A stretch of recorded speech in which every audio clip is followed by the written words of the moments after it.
Hello people, I am Jaby KOAY. This is my guest Achara Kirk. We just watched Happy BHAG JAYEGI.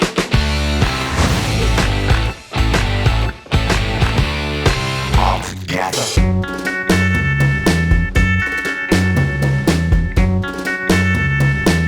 It was written and directed by Mudassar Aziz. It stars Diana Penty, who's gorgeous, OMG. Abhay Deol, and Jimmy Shergill. So let's go over the first act of the story real quick, which you pretty much see in the trailer, just to get you guys up to speed. This is going to be largely without spoilers until we say, now there are spoilers. Okay. So the first act of the story is there's a wedding going on with Bhaga and Happy. That's my twisted, ignorant Indian pronunciation, Hindi pronunciation. Happy, or British. So, yeah, Happy and Bhaga are supposed to, it's because of Bhaga. So, Happy and Bhaga are supposed to get married, and then she runs out on her wedding, and she jumps into a truck, which takes her to Pakistan, and lands her in the house of Bilal. Yes. Okay. And who just happens to be a super important person in Pakistan. Lucky her. Well, exactly. Yeah. Yes, that is quite fortunate that she landed in a, well, financially endowed person. Yeah, and politically as well. And politically well endowed. And yes. The story had lots of conflicts throughout. Yeah. I enjoyed that aspect of it. Like, throughout the film, it was non-stop conflict, which is actually really difficult to do as a writer, is to create constant tension throughout the film. Yeah. And somehow they managed to accomplish that. I was impressed by that. It had a very classic feel to it, at least for me as an American viewer. It felt like a film you'd see over here in like the 50s or 60s. That's why, like, in my notes here, I put a Mad World. I don't know if you've ever heard of that movie. No. It's a comedy that's rated G from like the 50s or 60s, and it was like one of the most popular comedies of its time. Okay. But in terms of just like how risque the movie is, you could almost put it in that time era and it would fit. Yeah, for sure. You know, it did, because the most they do in this film is a few bad words, like S words here and there. Maybe they say stupid. Nothing egregious. It's very family friendly overall. Yes. And they only hug. I didn't know. Yeah, there was no kissing. Yeah. Sorry, guys. I was very, very impressed by Abhay Deol, the guy who played Bilal Ahmed. Yeah, he was really good. I thought he did a very good job. Yeah, very grounded and truthful performance, I thought. It felt real. There's a lot of moments throughout the film where he doesn't actually say anything. It's all just expression, and you know exactly what he's thinking without it going over the top. Yeah. Like, every time he was in conflict and he was trying to decide what to do, I could tell exactly where this guy's head was at and where he was about to go next based on his expression. I thought he was just very like underplayed, very real, and I thought that was cool. Yeah. I enjoyed that quite a bit. Yeah. Jimmy Shergill, who plays Bhaga, I thought was perfect for his role. He's the villain, I suppose you could say. The bad guy. I thought he was a really good bad guy, actually. Like, I found him to be very believable in what he was doing. I hated him in the movie, and you're supposed to hate him in the movie. Yeah, he's awful. Right, exactly. Like, as a character. As a character. Not as an actor. He played into that role very well. Yeah. Ali Fazal, he was in Furious 7, by the way. And he was also in a huge movie with Amir Khan called 3 Idiots. I haven't watched 3 Idiots yet. Oh, we did the trailer reaction for that, didn't we? I know I did it. Oh. I don't know if you did it. Oh, whatever. It might have been you. I don't remember. Jaby's got so many girls. How can I keep up? It's not making me look bad, you know? It was a fun adventure. You're dealing with a lot of moments that are comedic and fun, and you got a lot of side ancillary characters that help participate. One of whom was in Permanent Roommates. Yes. What's her name? Her name is Ayesha Raza. Yes. And I thought she did a good job. She did, yeah. Her and the guy who was opposite of her, whose name I don't remember, the older gentleman. Dude. Yeah, was it Fakru? I don't know. But she had basically a partner who was assisting Bilal in the film. Yeah. They had a good dynamic with each other. Yeah. I thought they did good. The cast overall, I thought, was very well. Very good, yeah. It was well selected. Now, let's go into one thing that bothered me. I thought that Happy was less of a character and more of a MacGuffin. What do you mean? Do you know what a MacGuffin is? No. Okay. Do you ever see Pulp Fiction? Yes. Okay, so a MacGuffin is often like an item that is a centerpiece of the film. It's basically what engineers the entire plot. Mm-hmm. So in Pulp Fiction, you have Vince Vega, I think is his name, and Yes. then Samuel L. Jackson's character, Jules. And they're supposed to pick up this case, this briefcase, and they're supposed to deliver it to their boss. What's inside the briefcase is never revealed. It's not even important. It's just that there's a briefcase, there's something important inside, they have to get it to their boss. That's their mission. And so Happy is more of a prop than she is a character. Yeah, that was really bugging me throughout the whole time when I was watching it, because I was like, why isn't she in this more? Right. Doing something apart from being helpless. Well, because she's a prop. Yeah. I mean, she's a prop with an attitude. And she's so cute as well. Right. Like, she's really watchable. I did want to see more of her, and I think what happened is, like, the writer just didn't know what to do with her. It's like, you have this thing, and he's trying to figure out where to take it next. And I could feel the writer trying to figure out where to take things next and getting stuck a little bit. And I would have liked to have seen more done with Happy, maybe her be more of an active character throughout the film, doing something. And she kind of was towards the end, but it wasn't quite enough. It felt like she was just there. Everybody else had an arc, pretty much. Yeah, she just kind of stayed the same, didn't she? Accepting that, the acting is great. So Yeah. I like Diana Pente a lot. And I would watch her again in whatever movie she decides to do. I would just watch her eating popcorn. I wonder why. Could it be that she's just so darn pretty? She's just so cute as well. Like all her mannerisms and stuff, I really enjoyed. lights up the screen. Yeah, she's... There's a scene where she's tied up, which they show in the trailer, and because I'm not giving anything away. Pretty much what you see in the trailer is what happens in the movie. Oh, okay. And I'm like, it would have been so cool to see her like throw down and do some kind of Salman Khan type shit and just beat the shit out of these guys. I was frustrated. She definitely had the attitude, Right. verbally, to be like, she's giving them shit and stuff, but Right. Never goes anywhere. Never went anywhere. I was like, girl, come on, Yeah, do something. do something. Music score and soundtrack. So for those of you guys who don't know the difference, for at least in my definition, music score is just kind of the orchestration, I suppose you could say, that kind of guides the movie, and the soundtrack is where you hear lyrical songs and whatnot. Right, okay. So music score, let's talk about that for a second. I think that sometimes it added to the classic feel. Like, it felt like, oh, that's kind of like what you would see in the 50s and 60s of a romantic comedy drama. Like, those kind of music cues would come in to fill the moment or enhance the moment.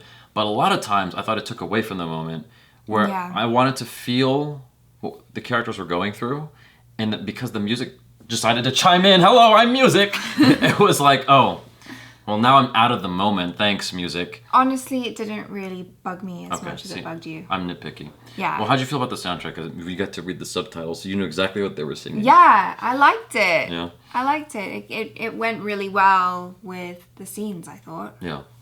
I like the soundtrack, too. Yeah. I'm not one to really judge Indian pop music by any means, but I enjoyed what was in the movie. Yeah. That's as much as I can say. How'd you feel about the direction? Just like camera angles and maybe the way scenes were handled, blocking and whatnot. I was just enjoying the scene. I didn't really analyze the direction, so I think this is one best left to you. Well, that speaks volumes then, I suppose, about like if it didn't stand out to you as No, clunky, it didn't. then the director did his job. Yeah. But for me, it was slightly perfunctory in that there was not a whole lot of creative camera work. I'm so used to seeing creative camera work with the Indian cinema now that for it to just be kind of simplistic shots, I was like, okay, pretty much everything is like a tripod shot. I mean, it was nice framing, but it never kind of did anything special. And that bothered me a little bit because I just wanted more. Now, I think that the sacrifice of creative camera angles came with the advantage of more creative blocking, like that one scene later on when everyone's getting married and whatnot. Oh yeah, and they were like... Yeah, there was just like crazy stuff going on all at the same time. How many films has Mudassar Aziz directed? He has directed 2 movies. Oh. So, given that this is his second movie, I would say thumbs up, dude. Like, Yeah, not bad. that's impressive. He's done a lot more writing than he has directing, so he's been waiting for his opportunity to do directing again, it looks like, because he hasn't directed a movie in 6 years. Wow. So, yeah, good job, man. Mudassar Aziz, I'm sorry if I'm butchering your name. But considering that this is his second movie, I'm actually impressed. Let's go into some of the spoilers. So here we're going to get into spoilers. Spoiler alert! Not that there's much to spoil, other than one thing, which is the very end of the movie where we find out... that really bothered you, didn't it? Yeah, well, here's the thing. There's this philosophy that's talked about in the film between Bilal and Gadu, who's played by Ali Fazal. And the whole thing is, Bilal is falling for Happy. And he recounts this anecdote from his dad, who would often mock Bilal's mother, saying she's not as pretty as this particular person. I'm assuming it's an actress or something. It's some actress. For the sake of this. For the sake of this conversation, I'm going to say... We don't know who she is. I'm going to say her name is Apple. It's not. It's not. I know it's not Apple. Okay. I'm saying for the sake of conversation, just because I couldn't pronounce her name. So, Bilal's dad would make fun of Bilal's mother, saying, "You're never going to be as pretty as Apple." And it was this weird thing where Bilal's basically saying it doesn't matter. What matters is who makes Apple happy. Yeah, because like Happy, she is one in a million. Right. And therefore, yeah, it's all about what makes her happy. Right. And I thought that was kind of crap. It's because the thing is, that means that his dad settled for someone that he wasn't really attracted to, that he didn't really want. No, but that's like saying, okay, like you have an attractive wife or whatever, you love her, and then you're like, oh, but Priyanka's really pretty, and like you'll never be as pretty as Priyanka. Of course you're not, but you still love her. I'm a weird dude. Like, whoever I'm dating, I think is gorgeous, and it's perhaps the physical beauty is not quite the same as like a movie star. There is a lot going on internally, mentally, that makes me see a much more beautiful person. And I didn't get that impression when I was watching this movie. That's the thing. Because Bilal chooses to stay with his wife instead of pursuing Happy.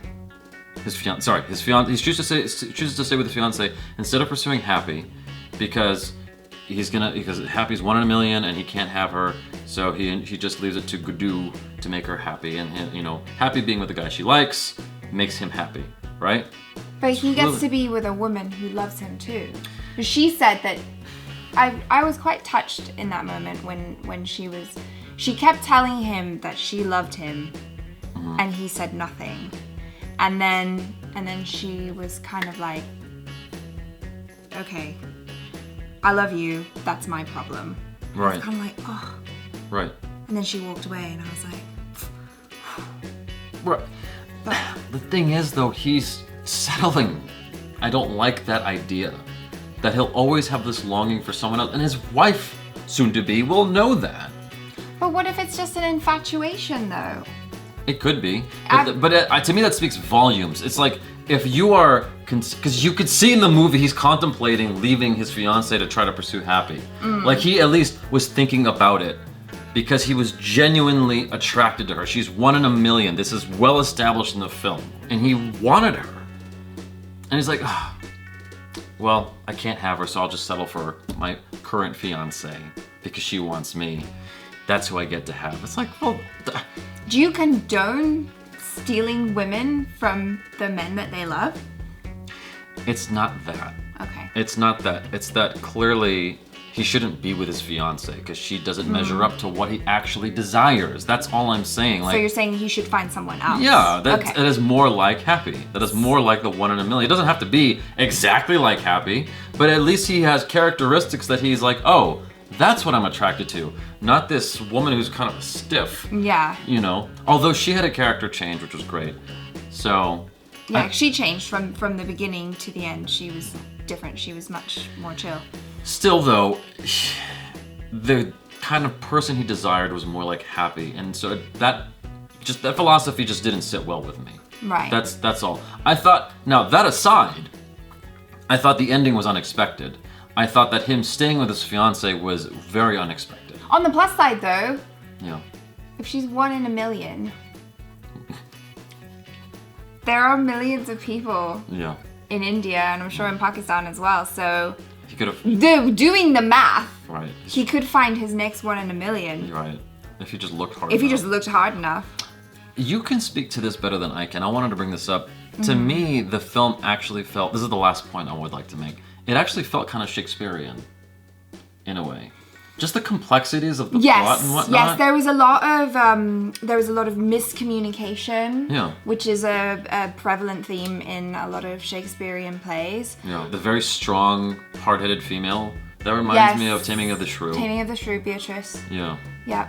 And a lot of the female characters. You even get some Romeo and Juliet, sort of. Yes, because she wasn't allowed to marry the guy that she loved, Yeah. and then she had to marry some other dude who was better for the family, I guess, and more political and awful. Yeah.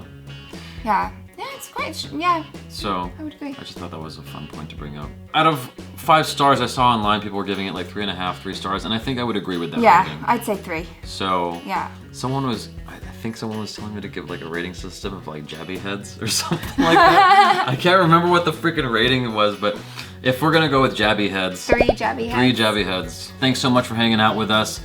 Please follow Achara Kirk on the social media and check out her YouTube channel, the one video she has currently. Soon there will be more. Guys, if you want to learn how to put on makeup, Or just want to hear me chat about makeup and Yeah. random stuff that goes on in my life. Yeah. I'm sure I'll be posting more stuff soon. subscribe to the channel if you haven't already. Check out other reactions, reviews, short films, and video game related videos. Someone was like, on the comments the other day, they're like, where are these video game videos that Jaby is speaking of? And I commented back, if you just go to my main page, there's Yeah. a playlist of stuff you can see, including my short films, video game related videos, and whatnot. They're all there. Yeah. And if you want to see more of Sintel, there's the Good Thing, Bad Thing I love it. podcast, web series thing. Sort of. I enjoy that a Yeah. lot. Anyways, you guys, thanks so much. I'm Jaby KOAY. This is Achara Kirk. Peace out.